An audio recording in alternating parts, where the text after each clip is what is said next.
For most people entering their seventh decade, the sunset of vitality doesn't arrive with a thunderclap. It arrives like a slow-moving fog. We don't succumb to a single catastrophic error or a stroke of cosmic bad luck. We succumb to the erosion of sensible choices. It's the great paradox of the golden years. The very behaviors that feel like self-preservation are often the silent architects of our decline. Gerontologists and longevity experts are increasingly vocal about this. The true hazards of life post-60 aren't the risks we take, but the comforts we cling to. The fundamental inquiry isn't about the inevitability of physical shifts. Those are guaranteed. The real question is identifying which daily rhythms are siphoning away your future and which can be recalibrated this afternoon. At 60, the internal accounting changes. Neglect compounds at a higher interest rate. Procrastination carries a heavier surcharge. What was once a minor glitch becomes the blueprint for your remaining years. Science tells us that a long life isn't a prize for the most disciplined. It's a reward for those who avoid the stealthy drains on their vitality. Let's dissect the 5 most corrosive errors, beginning with number 5. Mistake number 5 is the seduction of the armchair, equating stillness with security. For many, the transition into later life feels like an invitation to minimize friction. We tell ourselves that moving less reduces the chance of a fracture or a fall. It feels prudent. It feels like we're saving our energy for when it really matters. But your physiology interprets this differently. Stillness isn't a shield, it's a shutdown sequence.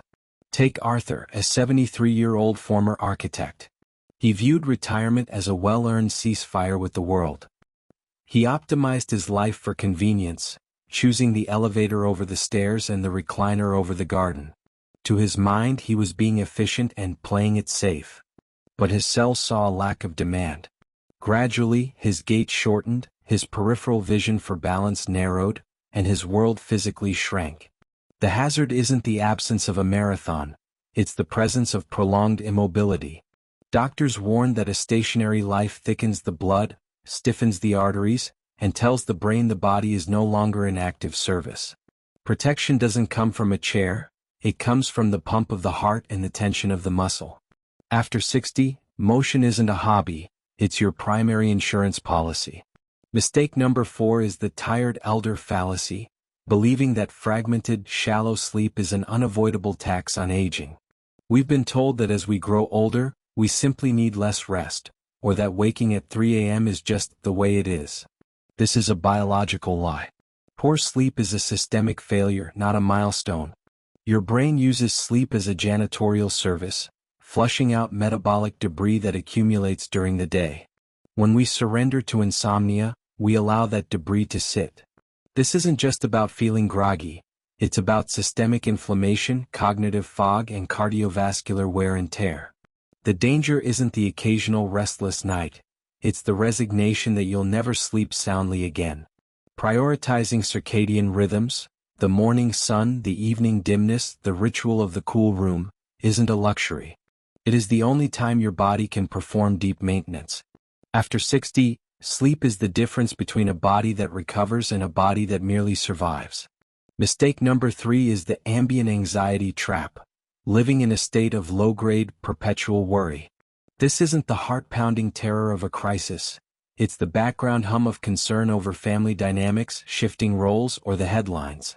It feels normal, almost responsible, to worry. But the aging nervous system isn't as resilient as it once was. This constant cortisol drip erodes the immune system and shrinks the hippocampus. We think we are managing it because we aren't screaming, but our blood pressure is taking notes. The most lethal stress is the kind you stop noticing because it's always there. Finding a way to downshift the nervous system, whether through deep immersion in a craft, time in nature, or rhythmic breathing, isn't just self-care. It's a physiological necessity. After 60, tranquility is a survival skill. Mistake number 2 is the Stoic's gamble, brushing off minor physiological shifts to avoid being a bother. This is where years are frequently surrendered.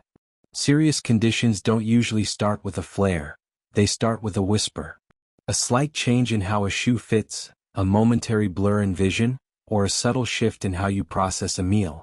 We tell ourselves it's just a bad day, or part of getting older. But the most successful agers are the ones who are unapologetically attentive. They don't panic, but they do investigate. They understand that a small adjustment today prevents a major intervention next year. Being a good patient isn't about being quiet, it's about being observant. Your body is constantly sending status reports. The mistake is hitting delete before you read them. Mistake number 1 is the island of independence. The slow, quiet retreat from the social fabric. This is the most deceptive error because it often disguises itself as dignity. We stop reaching out because we don't want to intrude. We decline the dinner because we're content on our own. Consider Eleanor, who at 76 prided herself on needing no one. She wasn't lonely, she said, she was self-sufficient. But as her social circles tightened, her cognitive agility slowed and her motivation began to flicker. Science is clear. Isolation is a biological toxin. It triggers a primal threat response in the brain that accelerates aging at a cellular level. Connection isn't about being a socialite. It's about being seen, heard, and needed. It's the laughter that resets the heart and the conversation that fires the synapses. Retiring from your career is fine. Retiring from the human tribe is a fatal mistake. None of these behaviors look like bad habits on the surface. They look like rest, stoicism, and independence. But after 60, these are the paths to obsolescence. The good news is that your biological ledger is never closed. You can start paying back the debt today. You don't need a total overhaul. You need a series of small, intentional pivots. Stand up more. Fix your sleep environment. Breathe through the worry. Speak up about the small ache. Call the old friend. When you avoid these 5 silent errors, you aren't just adding years to your life. You are adding life to your years. You're not just surviving time, you're mastering it. Aging isn't an enemy to be fought. It's a new terrain to be navigated with better maps. And the best map starts with the realization that your smallest choices are the ones that carry you the furthest.